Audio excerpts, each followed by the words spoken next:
السلام علیکم۔ میرا نام دعا فیصل ہے، اور جیسا کہ آپ جانتے ہیں کہ میں نے آپ سے اپنی پچھلی ویڈیو میں اسلام کی 2 اہم تاریخی مسجدوں کے بارے میں ذکر کیا تھا۔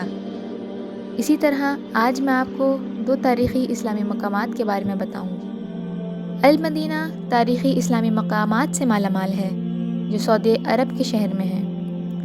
یہ شہر انہی پیغمبروں کی تعلیمات اور اسلام کو دنیا کے تمام حصوں میں پھیلانے کی یاد دلاتا ہے۔ مدینہ کے تاریخی مقامات میں سے مسجد القبلتین یعنی 2 قبلوں کی مسجد اور احد کا پہاڑ ہے۔ تو چلیں پہلے مسجد القبلتین کے بارے میں جانتے ہیں۔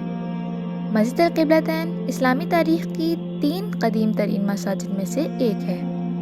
یہ خیال کیا جاتا ہے کہ اسلامی مذہب رجب 2 ہجری مسجد القبلتین میں ایک قرآنی وحی نبی اکرم صلی اللہ تعالیٰ علیہ وآلہ وسلم پر نازل ہوئی، جس میں بیت المقدس میں قبلہ کا رخ تبدیل کرنے کی ہدایت کی گئی تھی، اقصیٰ کعبہ شریف کی طرف۔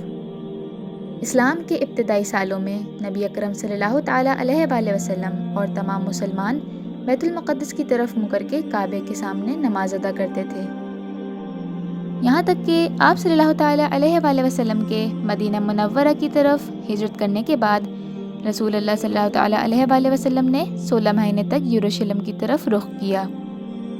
اللہ کے رسول صلی اللہ تعالیٰ علیہ وآلہ وسلم کی ہمیشہ سے خواہش تھی کہ قبلہ بیت اللہ کو بنا دیا جائے، اور پھر ایک دن ظہر کی باجماعت نماز کے دوران، یا جیسا کہ بعض حوالوں میں ذکر ہوا ہے عصر، سورہ بقرہ کی آیت نازل ہوئی، جس کا بڑی خوبصورتی سے تذکرہ کیا گیا ہے، جس کا ترجمہ یہ ہے کہ اے پیارے نبی، آپ کے منہ کا بار بار آسمان کی طرف اٹھنا ہم دیکھ رہے ہیں، تو ہم اسی قبلے کی طرف آپ کو پھیر دیتے ہیں جسے آپ پسند کرتے ہیں۔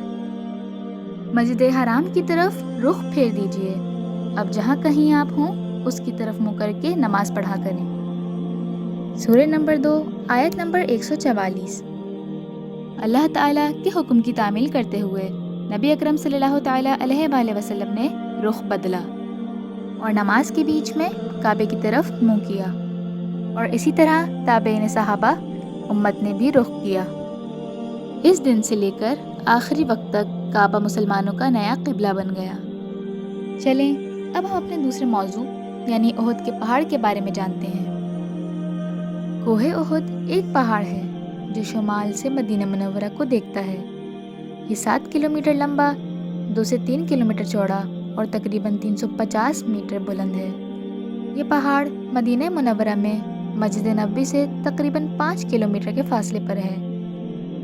احد مدینہ کے سب سے بڑے پہاڑ اور نبی اکرم صلی اللہ تعالیٰ علیہ وآلہ وسلم کی عظیم پیشن گوئیوں پر فخر کرتا ہے، جو اپنے صحابہ رضی اللہ عنہم کے ساتھ پہاڑ کے دامن میں چلتے تھے۔ اس پہاڑ نے جنگ احد کا مشاہدہ کیا، جو ہجری کے 3 سال ہوئی تھی۔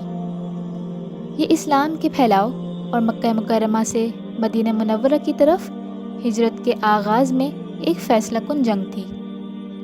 رسول اللہ صلی اللہ تعالیٰ علیہ وآلہ وسلم نے فرمایا، بے شک احد پہاڑ ہم سے محبت کرتا ہے اور ہم اس سے محبت کرتے ہیں، وہ جنت کے دروازے پر ہے۔ صحیح البخاری۔ پہاڑی میدان میں رسول اللہ صلی اللہ تعالیٰ علیہ وآلہ وسلم کے 70 صحابہ کرام رضی اللہ عنہم کی قبریں ہیں، جو جنگ احد میں شہید ہوئے تھے۔ چنانچہ کوہ احد اور اس کے میدانوں کو سیرت نبوی اور اسلامی تاریخ کی نشانیوں میں سے ایک شمار کیا جاتا ہے۔ احد کی قدرتی طور پر بنائی گئی غار احد پہاڑ کی طرف مسجد نبوی کے سامنے ہے۔ یہ وہ جگہ ہے جہاں جنگ احد کے دوران زخمی ہونے کے بعد نبی اکرم صلی اللہ تعالیٰ علیہ وآلہ وسلم نے پناہ لی تھی۔ یہ غار مسجد سے 100 میٹر کے فاصلے پر ہے، جہاں نبی اکرم صلی اللہ تعالیٰ علیہ وآلہ وسلم نے ظہر اور عصر کی نمازیں ادا کی تھیں۔ پہاڑ کو احد کیوں کہتے ہیں؟ اس میں متعدد آراء ہیں۔ بعض کہتے ہیں کہ اسے احد اس لیے کہتے ہیں کہ یہ ارد گرد کے دوسرے پہاڑوں سے الگ ہے۔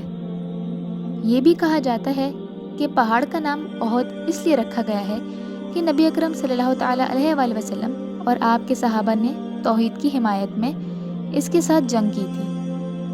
یہ بھی روایت ہے کہ اس پہاڑ کا نام احد نامی ایک دیوقامت شخص کے نام پر رکھا گیا ہے جو اس علاقے میں رہتا تھا۔ کچھ اسلامی تاریخ کی کتابوں نے تجویز کیا ہے کہ جنات یثرب میں رہنے والے سب سے قدیم لوگ تھے۔ وہ مدینے میں سب سے پہلے پودے لگانے، کھودنے اور دیوار بنانے والے تھے۔ اس طرح کی مزید ہماری معلوماتی ویڈیوز کو حاصل کرنے کے لیے ہمارے چینل پلگرمز پاتھ کو سبسکرائب کریں اور نیچے دیے گئے بیل آئیکن کو کلک کریں تاکہ وقت پر ہماری ساری انفارمیٹیو ویڈیوز آپ تک پہنچ سکیں۔ اللہ حافظ۔